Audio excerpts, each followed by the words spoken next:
Praise the Lord. கர்த்தருடைய பரிசுத்த நாமத்திற்கு ஸ்தோத்திரம் உண்டாவதாக. நீங்களும் போய்விட மனதாயிருக்கிறீர்களோ, do you want to go away as well என்கிற தலைப்பில் இந்த நாளிலே கர்த்தருடைய வார்த்தையை உங்களுடனே கூட பகிர்ந்து கொள்ள இருக்கிறேன். அதற்கு முன்பாக வானத்தையும் பூமியும் உண்டாக்கின கர்த்தராகிய இயேசு கிறிஸ்து ஒருவருக்கே எல்லா துதியையும் கனத்தையும் மகிமையும் செலுத்துகிறேன். இதை பார்த்து கொண்டிருக்கிற உங்கள் ஒவ்வொருவருக்கும் கர்த்தராகிய இயேசு கிறிஸ்துவின் நாமத்திலே வாழ்த்துதலையும் வணக்கங்களையும் தெரிவித்துக் கொள்கிறேன்.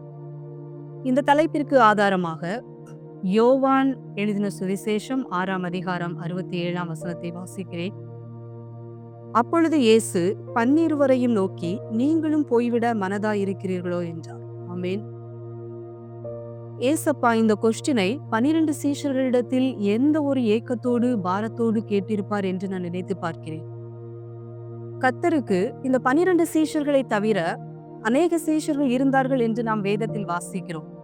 அவர் செய்த அற்புதங்களையும் அடையாளங்களையும் கண்டவர்கள், அவர் மூலமாய் அநேக நன்மைகளை பெற்ற சீஷர்கள் ஒரு கட்டத்தில் ஏசப்பா சத்தியத்தை போதிக்கும் போது, நானே வானத்திலிருந்து இறங்கின ஜீவ அப்பம், இதை புசிக்கிறவன் என்றென்றைக்கும் பிழைப்பான் என்று சொல்லும்போது, இது கடினமான உபதேசம் என்று அவரை விட்டு பின்வாங்கி போனார்கள்.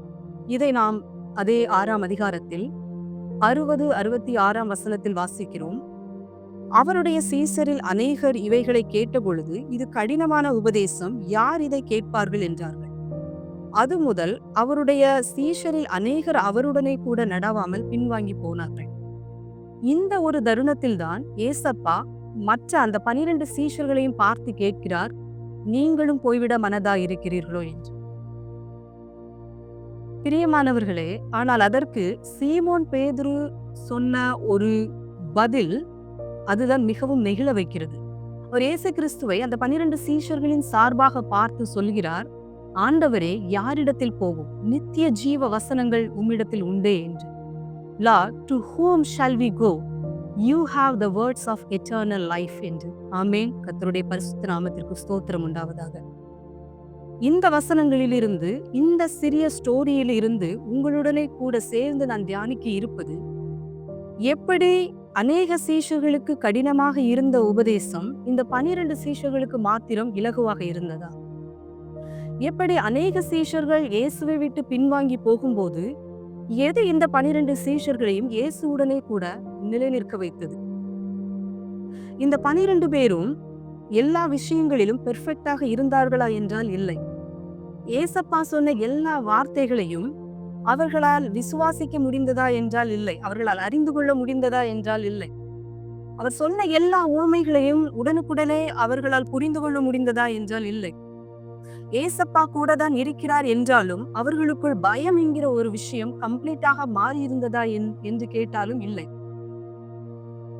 காற்றும் கடலும் கொந்தளிக்கும் போது அவர்கள் பயந்தார்கள், அவ்விசுவாசப்பட்டார்கள். ஏசப்பா அவர்களை பார்த்து சொன்னார், அற்ப விசுவாசிகளை ஏன் பயப்படுகிறீர்கள் என்று. அப்படியானால் எது இந்த 12 சீஷர்களையும் இயேசுவுடனே கூட நிலைநிற்க வைத்தது? எது அவர்களை ஏசப்பா உடனே பயணிக்க வைத்தது?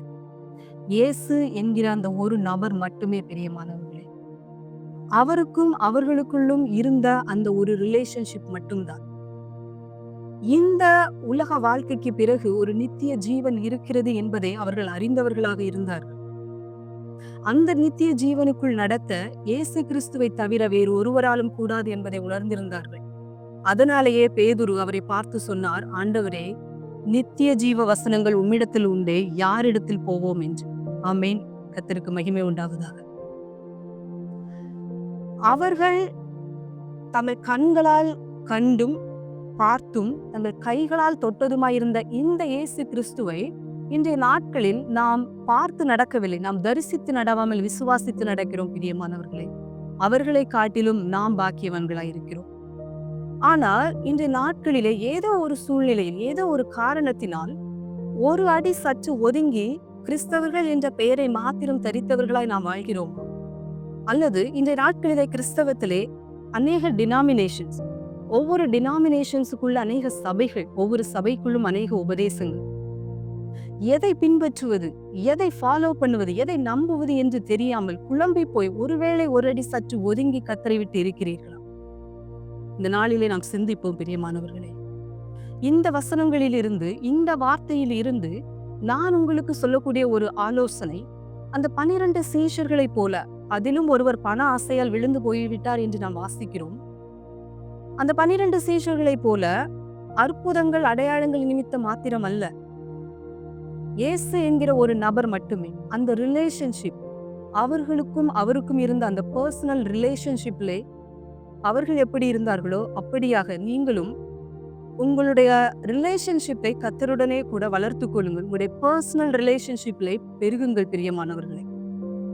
எப்படி இந்த பர்சனல் ரிலேஷன்ஷிப்பை வளர்த்துக் கொள்வது என்று நீங்கள் கேட்பீர்களானால், ரொம்ப சிம்பிள் தான். வேதத்தை தினமும் வாசியுங்கள். வாசிப்பதோடு மட்டுமல்லாமல் அதை தியானியுங்கள். கர்த்தரை அறிகிற அறிவிலே நாளுக்கு நாள் வளரும் போது, இந்த கர்த்தர் யார், இவருடைய மகத்துவம் என்ன, வல்லமை என்ன, அவருக்குள் நீங்கள் யார் என்பதை இந்த வேதம் உங்களுடனே கூட பேசும்.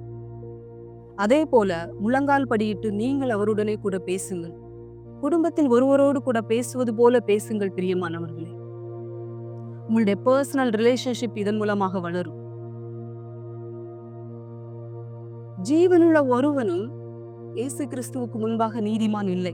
ஒருவேளை நீங்கள் பாவம் செய்து நான் எப்படி கர்த்தரிடத்தில் போவேன் என்று யோசிப்பீர்களானால், வேதம் சொல்லுகிறது அவர் மன்னிக்கிறதற்கு தயை பெற்றிருக்கிற கர்த்தர் என்று. அவர் மன்னிக்கிற, நம்முடைய பாவங்களை மன்னிப்பது மட்டுமல்ல, சங்கீதம் 32:5 வசனத்திலே நாம் வாசிக்கிறோம், பாவத்தின் தோஷங்களையும் கூட அவர் மன்னிக்கிற தேவனாய் இருக்கிறார்.